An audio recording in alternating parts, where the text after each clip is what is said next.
자, 그러면은 우리가 처음에 정전기 현상에 대해서 먼저 얘기를 해보도록 하겠습니다. 정전기 현상을 이해하려면 우리가 정전기학이라는 학문에 대해서 이해를 해야 되는데, 정전기학이라는 게 무엇이냐면 가만히 정지해 있는 전하들에 의해서 어떠한 현상들이 일어나는지, 그 현상들은 어떤 원인에 의해서 그런 일이 발생하는 것인지에 대해서 이해하고자 해서 공부해서 만들어 놓은 학문이에요. 그게 바로 정전기학이 되겠어요. 그러면은 정전기 현상과 정전기학에서 제일 처음에 우리가 다뤄야 될 내용은 전하가 되겠습니다. 전하. 여러분들 전하라는 개념은 이미 중고등학교 때 배워서 익숙하겠지만 우리가 맨 처음에 이거부터 얘기를 하도록 하죠. 자, 그러면 여러분들 여기서 정전기 현상이라는 얘기를 했는데, 정전기 현상 여러분들 언제 많이 경험합니까? 겨울에 특히 많이 경험하죠. 겨울에 어떤 경험을 하게 됩니까? 우리가 두꺼운 스웨터나 아니면 털 옷을 입고 활동을 밖에서도 하고 집안에서 활동을 하죠. 그러다가 어느 순간 문의 손잡이를 딱 잡으려고 하는데 찌릿하는 순간이 있죠. 또 털옷을 벗으려고 하는데 그때 피부에서 찌릿찌릿한 현상이 일어나죠. 자, 그것이 대표적인 정전기 현상이라고 할 수가 있겠는데요. 그 현상은 어디서 비롯됩니까? 겨울에 특히 잘 그런 현상을 경험하게 되는 이유는 뭐죠? 예, 바로 건조한 상태에서 여러분들이 계속 활동을 하면 알게 모르게 마찰에 의해서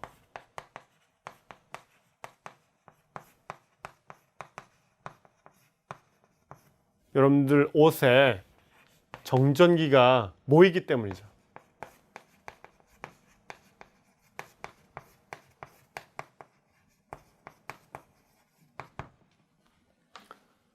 그렇죠?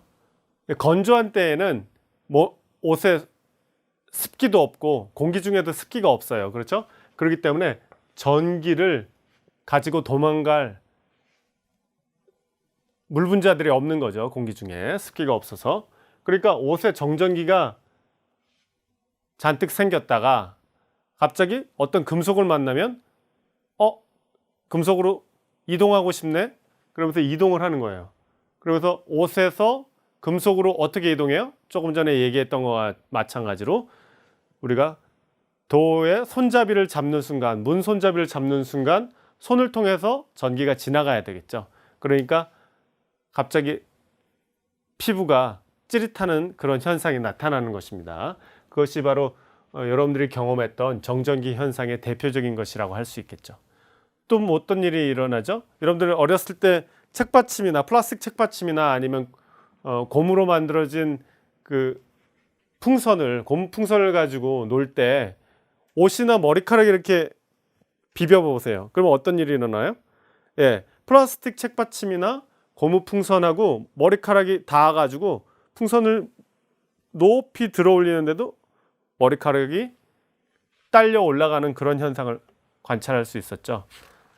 자, 우리 교과서에도 그 그림이 있네요. 맨 앞에 있는 그림에 어떤 여인이 풍선을 가지고 장난을 치는데 머리카락이 떠오르는 그런 현상을 보실 수가 있죠. 맨 첫 페이지를 보세요.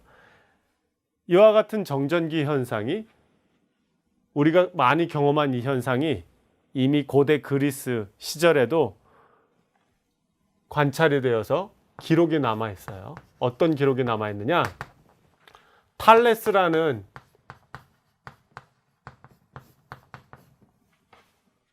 고대 그리스 시절의 자연 철학자가 어떤 기록을 남겼냐면,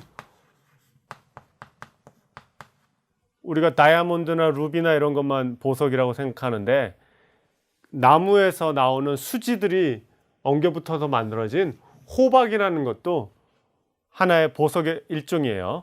이 보석의 일종 가지고 우리가 뭘 만들어요?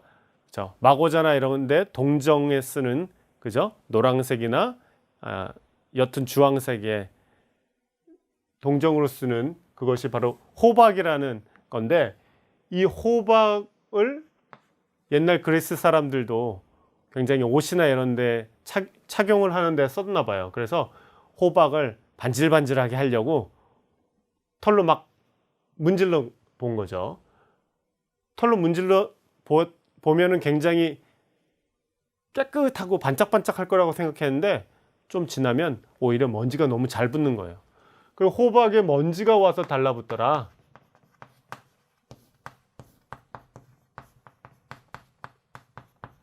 자, 호박에 먼지가 붙는 건 도대체 왜 그런 걸까? 호박에 먼지가 붙는 이 현상에 대해서 첫 기록이 남아있는 것이 바로 정전기 현상에 대한 가장 오래된 기록이에요. 정전기 현상에 대한 가장 오래된 기록으로 남아있는 것이 바로 탈레스가 호박에 먼지가 많이 붙더라. 그죠? 털로 문지른 호박에 먼지가 많이 붙더라 하는 거예요. 자, 여기서 시작돼서 그 이후로 많은 연구가 이루어졌죠. 그래서 비단을 가지고 유리막대를 열심히 문질러 줬더니, 그리고 그것을 비단실로, 그죠? 이게 비단실이에요. 명주실.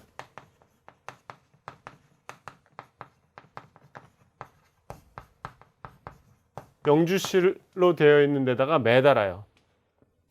그리고 나서 또 비단으로 문질은 유리막대를 또 갖다 대요. 그래, 둘 다 유리막대예요. 유리막대를 여기다 갖다 댔더니 이 끝이 획 돌아가는 것을 보게 됐어요. 그럼 이 획 돌아간다는 것은 무엇을 의미해요? 그렇죠. 서로 미는 힘이 작용한다는 것을 알 수 있는 거죠. 그죠? 그리고 한자어로 청력이라고 합니다. 그렇죠?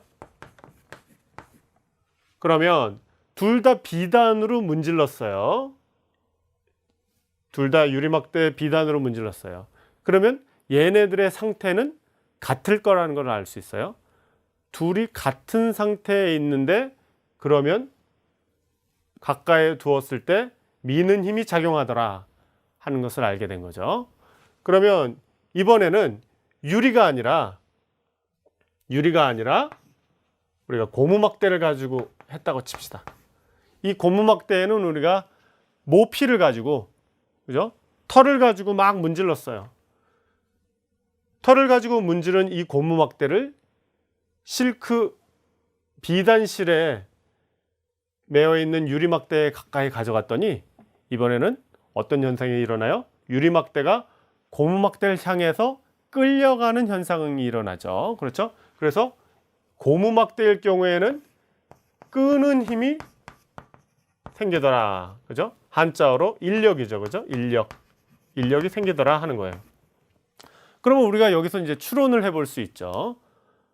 우리가 물리학을 배우는 이유는 물리학을 통해서 많은 물리학적 지식들을 가지고 여러분들이 공학이나 자연과학을 공부하면서 써먹는 것만이 아니라 옛사람들이 물리학이라는 학문을 발전시키는 동안 어떤 단계를 거쳐서 추론을 했고 그 추론을 통해서 어떤 이론들이 남았는가를 배우면서 여러분들이 새로운 것에 대해서 추론할 때에도 그와 비슷하게 해나가라는 것을 가르치기 위해서 여러분들한테 물리학을 가르치는 거예요. 그러니까 이 개념을 이용해서 우리가 추론을 해봐야겠죠. 추론. 어떤 추론을 할 수 있어요?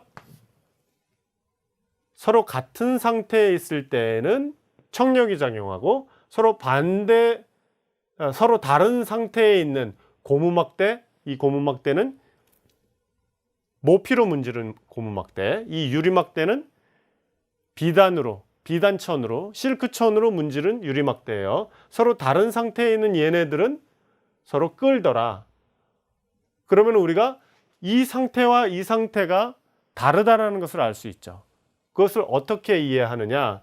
바로 벤자민 프랭클린이라고 여러분들이 잘 아는 미국 독립전쟁을 일으켜서 워싱턴이 초대 대통령이 됐던 그 시절에 출판인이자 과학자자 또 정치인이었던 프랭클린이 어떤 얘기를 했냐면 그 두 상태를 우리가 플러스 전하와 마이너스 전하를 띠고 있는 상태로 바라보자 라고 했어요.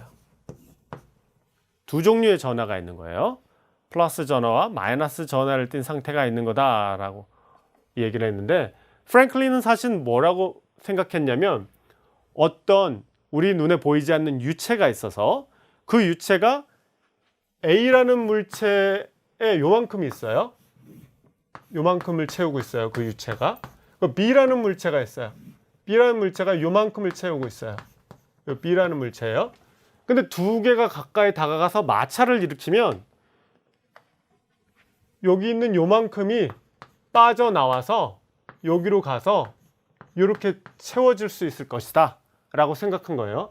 그러면 원래 A는 그 유체가 이만큼 있었는데 마찰을 하고 나서 요만큼이 된 거죠. 그렇죠? 그러고 나면 유체가 어떻게 되는 거예요? 부족해지는 거예요. 그렇죠? 유체가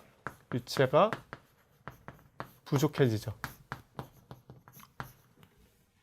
그에 반해서 물체 B는 마찰한 후에 A로부터 그 보이지 않는 유체를 받아서 어떻게 돼요? 유체가 더 많아져요. 그렇죠? 우리 한자로 그걸 잉여라고 그러죠. 잉여 상태가 돼요. 그러면 많아졌으니까 플러스죠. 이것은 부족해졌으니까 마이너스죠. 그렇죠? 그래서 그 개념이 사실 지금 우리가 알고 있는 전하 개념하고는 좀 다르지만 어떤 한 종류의 전하가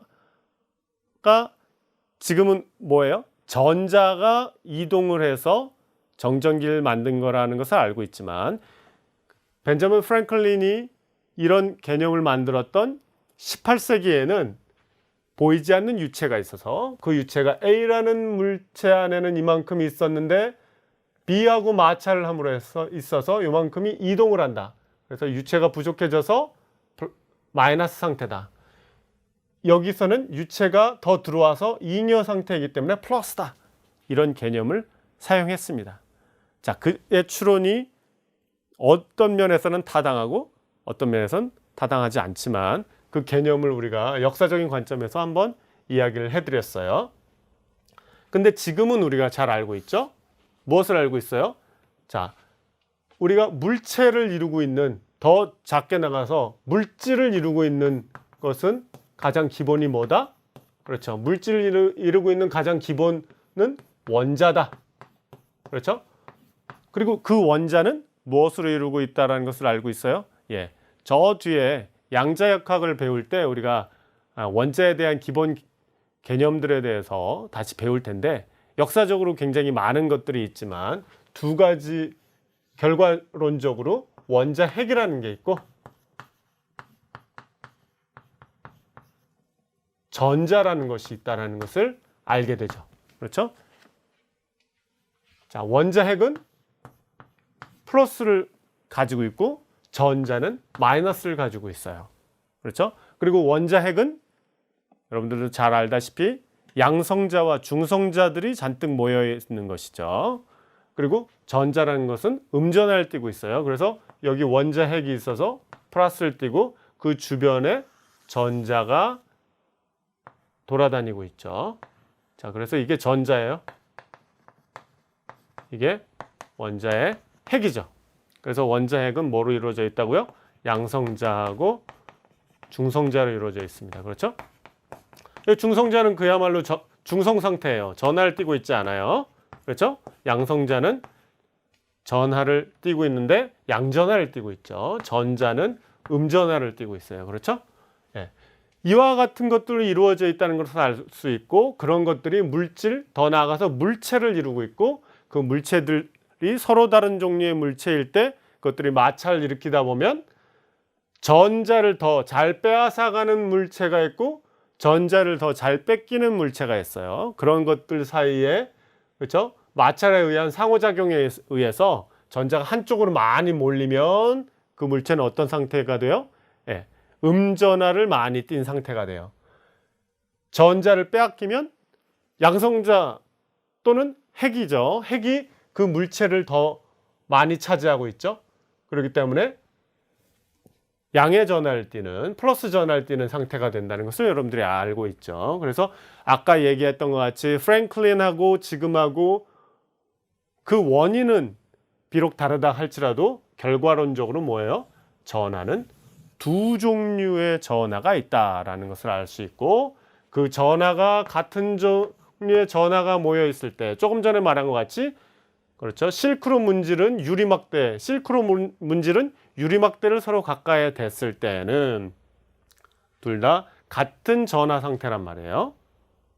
자, 둘 다 고무막대, 여기도 모피로 문진 고무막대일 수 있죠?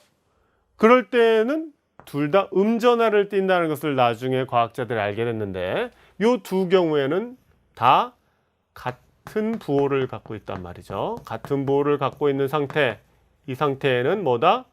청력이다. 그렇죠? 근데 두 개가 반대 부호를 갖고 있다. 뭐 물론 이렇게 생각할 수도 있죠. 물체 A와 B가 마이너스 플러스 또는 플러스 마이너스 상태일 때에는 반대의 부호를 갖고 있기 때문에 이때는 뭐다? 그렇죠. 인력 끄는 힘을 갖는다라는 것을 알 수가 있겠죠. 자, 여기까지가 우리가 벤자민 프랭클린이 얘기했던 시절에 알게 된 것까지가 전하들에 의해서 만들어지는 정전기력의 기본적 성질입니다. 그렇죠? 이것은 정성적인 관점에서 우리가 이해하고 있는 거예요.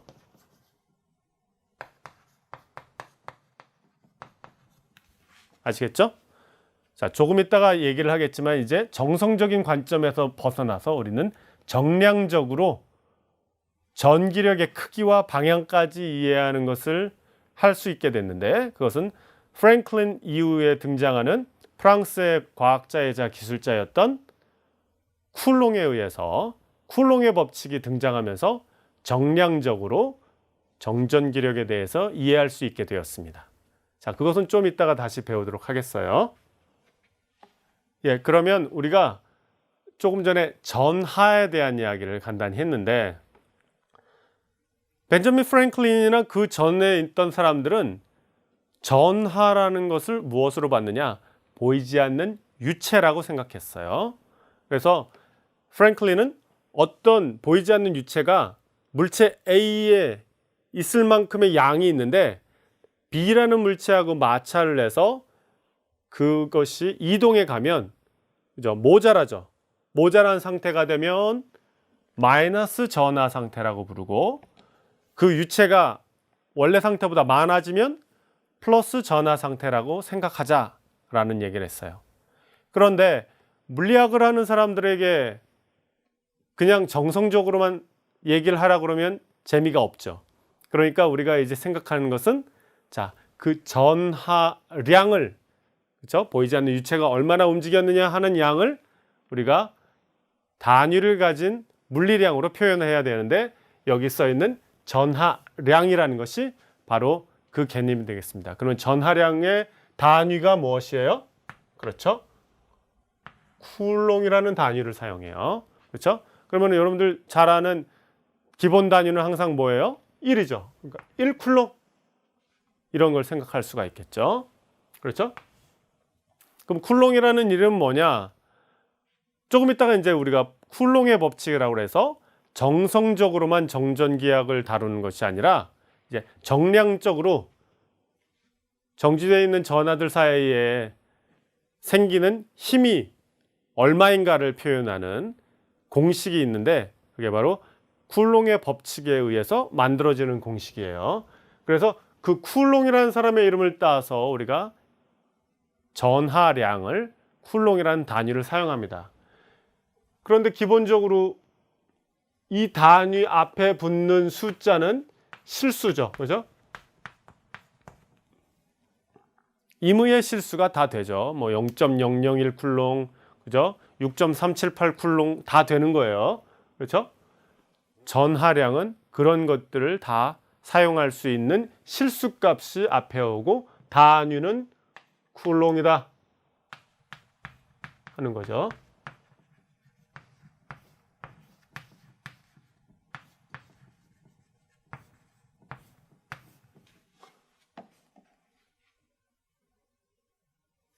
그래서 이와 같은 전하량을 갖는다 하는 것을 알고 있었는데 놀랍게도 우리가 현대 물리학에서 20세기에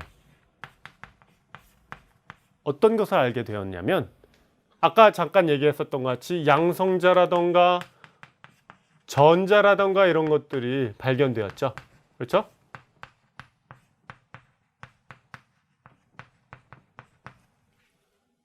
그리고 나중에 배우게 되겠지만 밀리컨이라는 인물이 기름방울 실험을 통해서 기름방울을 대전시킨 거예요. 전하를 넣어준 거죠. 기름방울을 대전시켜서 실험을 했더니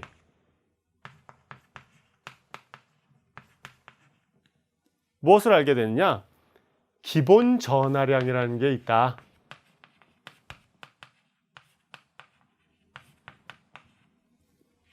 조금 전에 뭐라고 그랬죠? 쿨롱이라는 단위를 쓰지만 그 앞에 나오는 숫자는 임의의 실수다라는 얘기를 했었는데 18세기부터 그걸 쭉 믿어왔단 말이죠. 근데 밀리컨이 이 실험을 한 순간 조금 전에 내가 말했던 것이 틀렸다는 것을 알게 된 거예요. 아, 기본 전하량이라는 게 있고 나머지는 그 기본 전하량의 정수배로만 표현될 수 있다 라는 거예요. 그러니까 임의의 실수로 표현될 수가 없고 어떤 기본 전하량이 있고 그 기본 전하량의 정수로 배로만 표현할 수 있다라는 거예요. 그 기본 전하량을 우리는 뭐로 쓰냐면 2라고 씁니다. 이 언제 썼죠? 아까 내가 전자를 표현할 때 2를 썼어요. 그렇죠? 예. 그리고 양성자를 표현할 때 우리가 P로 보통 쓴단 말이죠. 이와 같이 썼는데 요 2를 여기다가 떡하니 쓰네요. 그게 뭐냐? 전자가 가지고 있는 전하량이 바로 기본 전하량이라는 얘기예요. 그 전하량이 얼마예요? 그렇죠? 1.602 곱하기 10의 마이너스 19승 쿨롱이 바로 기본 전하량이에요. 아시겠죠? 물론 이 뒤에 더 숫자가 나가지만 나는 소수점 아래 셋째 자리까지만 사용하겠습니다. 그래서 1.602 곱하기 10의 마이너스 19승 쿨롱이 바로 기본 전하량이라는 거죠. 그러면 임의의 전하량은 전하량을 보통 Q로 많이 써요.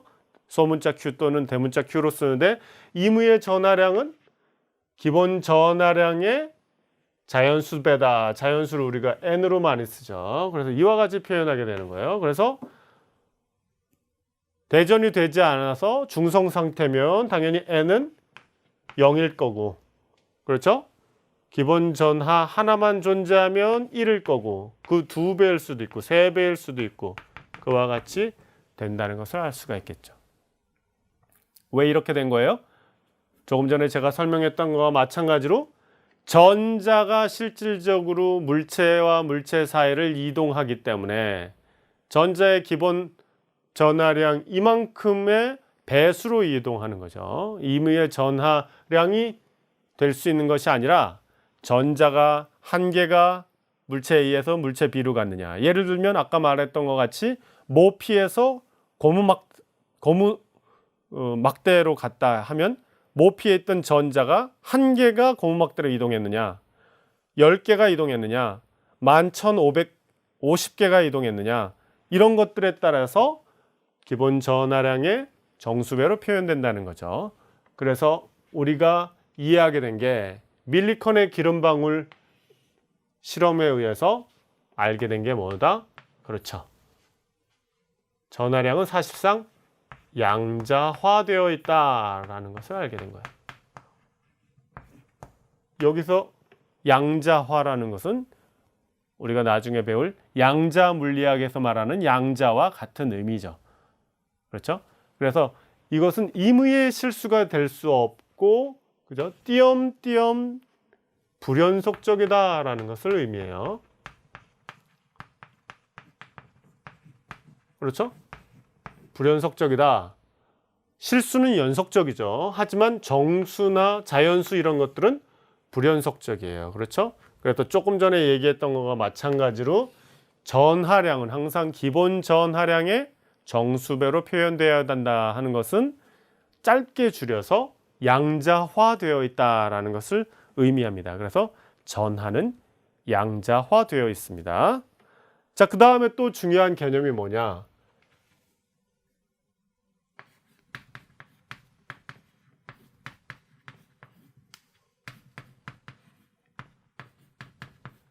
전하의 보존이에요.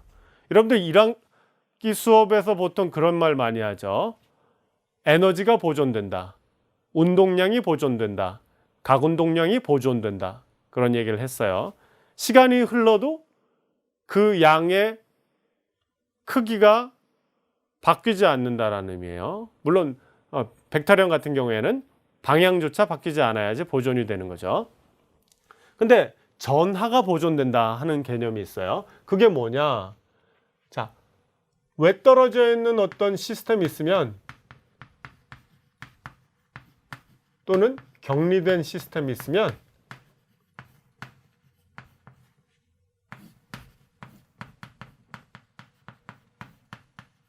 그 얘기는 뭐냐면 여기 우리가 어떤 상자가 있다고 칩시다. 상자가 있어요. 이 상자 안에 관심을 갖는 우리가 물체를 넣었어요. 이 물체는 그리고 대전이 되어 있어요. 대전이 되어 있다는 건 뭐예요? 전하가 들어가 있다는 얘기죠. 대전이 되어 있어요. 이게 Q예요. 아시겠죠? 그리고 이 상자 밖으로 물체가 나가거나 밖에 있는 어떤 전하를 띤 물체가 이 안으로 진입하는 일이 없어요. 왜? 왜 떨어져 있으니까? 격리되어 있으니까요. 그런 상태에서 얘가 혼자서 어떻게 변하든 그 전하량의 총합은 계속 유지가 돼요. 그게 무엇이다? 전하의 보존이에요. 정확하게 말하면 전하량이 보존되는 거죠. 그러면 어떤 예가 있느냐를 우리가 얘기를 해보겠어요. 어떤 예가 있냐면 우리가 원자 내부에서 생기는 변화에 대해서 얘기를 하겠습니다. 자, 방사성 붕괴라는 게 있죠. 방사성 붕괴. 그렇죠? 여러분들이 잘 아는 방사성 붕괴는 어디서 많이 일어나요? 그렇죠. 원자력 발전소나 원자폭탄 같은 데서 일어나는 게 바로 방사성 붕괴죠. 그래서 원자폭탄 안에 있는 물질이 대표적인 게 뭐가 있어요? 그렇죠. 우라늄이라는 물질이 있어요. 우라늄은 우리가 기호로 U를 사용합니다. 우라늄이 여러 종류가 있는데 그거는 원자 핵 내부에 있는 양성자하고 중성자가 어떤 양만큼 있느냐에 따라서 여러 개가 있는데 양성자하고 중성자의 총합이 238개인 그랬죠? 그런 상태의 우라늄이 있어요. 여기서 238개에서 양성자의 개수는 92개예요. 92개. 그래서 얘가 방사성 붕괴를 하면 무엇으로 변하냐면 토륨이라는 물질로 변합니다. 토륨. 자, 토륨은 우리가 TH라고 써요. 그러면 이 상태가 되면 어떻게 되냐면 양성자하고 중성자의 합이 234개가 됩니다. 그리고 뭐가 나오냐면 바로 헬륨이 나와요. 헬륨은 위에다가 4라고 썼죠. 이건 뭘 의미하느냐면 양성자하고 중성자의 개수의 합이 4개라는 것을 의미합니다. 그래서 이와 같이 변하는데 이때 중성자는 사실 전하량에 영향을 끼치지 않죠. 왜? 중성자는 중성 상태이니까. 그러면은 전하량은 실질적으로 무엇에 의해서 결정된다고 할 수가 있겠어요? 양성자의 개수에 의해서 결정된다고 할 수 있겠죠. 자, 조금 전에 얘기했지만 이때 양성자의 개수는 92개입니다. 92개. 92개의 양성자가 있었어요. 그러면 양성자가 92개니까 플러스 92배의 뭐예요? 전자의 기본 전하가 되겠죠. 근데 토륨은 몇 개의 양성자를 갖고 있냐면 90개의 양성자를 가지고 있어요. 90개. 그리고 헬륨은 몇 개의 양성자를 갖고 있냐면 2개의 양성자를 가지고 있습니다.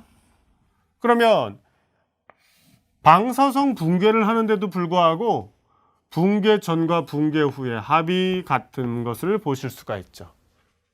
그렇죠? 자, 보통 에너지가 낮은 상태에서 물리적 변화나 화학적 변화를 할 때 전하량이 보존되는 것은 아주 많이 관찰되는 결과입니다. 전하량이 보존된다는 거 너무나 잘 아는데, 이와 같이 방사성 붕괴는 매우 높은 에너지에서 발생하는 일이에요. 높은 에너지의 상태에서도 역시 외떨어져 있는 격리된 상태의 시스템에 대해서는 전하량이 보존된다는 것이 여러 실험에서 관찰되었습니다. 신기하죠? 저에너지 상태나 고에너지 상태나 전하량의 개수가 격리된 시스템에서는 항상 보존된다는 흥미로운 사실을 우리가 알 수 있어요. 그래서 방사성 붕괴를 예로 들어서 여러분들한테 설명을 하고 있습니다. 자, 이번엔 또 다른 얘기를 한번 해보죠. 이것 역시 나중에 현대물리학에서 배울 내용인데, 전자라는 애가 존재하면 전자에 반대되는 전하를 가지면서 질량도 같고 다른 성질들이 같은 그런 녀석이 존재해요. 이런 개념을 우리가 뭐라고 그러냐면 반입자라고 그러는데,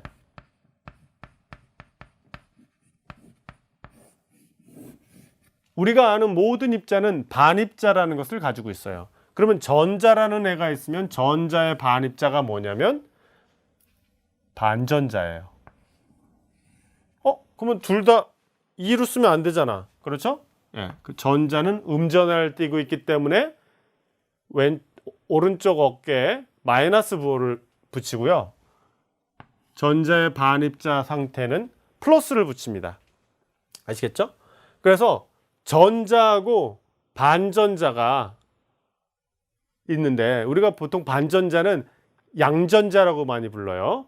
전자하고 양전자가 있는데, 얘네 둘이 멀리서 다가와서 충돌을 해요. 얘 이쪽에서 오고 얘는 이쪽에서 온다고 쳐봐요. 얘가 양전자고 얘가 전자예요. 둘이 와서 부딪히면 높은 에너지 상태에서 무슨 일이 발생하게 되냐면, 이게 두 개의 감마선을 만들어냅니다. 감마선을 만들어내는 걸 알 수 있어요. 그러면 얘가 충돌하고 나서 감마선이 막 나오는 거예요. 그러면 이쪽에도 감마선이 나오겠죠. 그래서 감마선, 감마선 이렇게 나가게 돼요. 감마선이 충돌 후에 생겨서 나가게 돼요. 이럴 때 우리가 이걸 뭐라고 부르냐면 쌍소멸이라고 불러요. 왜 쌍소멸? 그렇죠. 두 개의 물질인 전자와 반전자, 다른 말로 양전자가 서로 충돌을 해서 없어져 버리죠. 없어지면서 뭐가 만들어져요? 바로 물질이 아닌 빛이 되는 거예요. 감마선은 빛의 일종이죠. 감마선이 만들어진단 말이에요.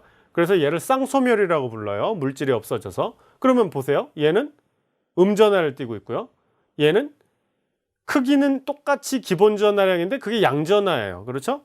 그러니까 얘네 둘이 각각 합치면 어때요? 0이죠. 전하량의 총합이 0이에요. 그런데 그 다음에 빛이 나왔어요. 빛은 전하량을 가지고 있지 않는 녀석이기 때문에 두 개의 합을 따지면 전하량의 총합은 얼마예요?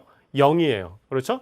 그렇기 때문에 요 상태랑 두 개의 입자가 있는데, 전자하고 양전자가 외떨어진 어떤 시스템 안에서 충돌을 한 다음에 그로 인해서 감마선 두 개가 만들어지는 상태가 되면 이 역시 전하량 보존을 유지한다 하는 것을 보실 수가 있어요. 그래서 여러 가지 예에서 전하량은 보존된다는 것을 우리가 확인할 수 있었습니다. 그래서 전하에 대한 기본 개념에 대해서 아까 처음에 얘기를 했고요. 그 다음에 지금 얘기한 건 뭐예요? 전하는 보존되고 전하는 양자화되어 있다 하는 것이 매우 중요한 개념이라고 할 수 있겠습니다.